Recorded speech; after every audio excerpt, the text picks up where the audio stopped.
It's fair season in Ohio, and right now for thousands of 4-H members, that means making sure their projects are ready to be judged. Let's meet a couple of these young people on Extension Today.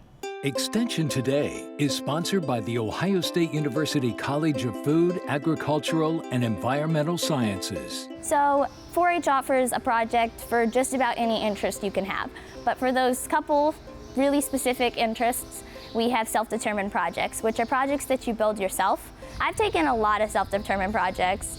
They're some of my favorite ones to do. I really enjoy that ability to dive deeper into some of my more specialized interests. I've done rabbits, rifles, safety of guns, archery. I've just always loved to shoot bows, and I've just always wanted to do like a project.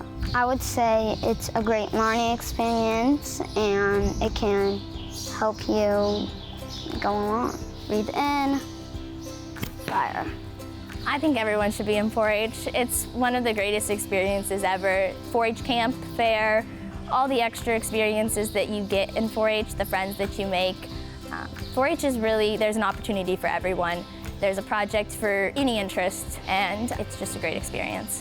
For more information on Ohio 4-H, go to go.osu.edu/Extension Today. Extension Today is sponsored by the Ohio State University College of Food, Agricultural, and Environmental Sciences.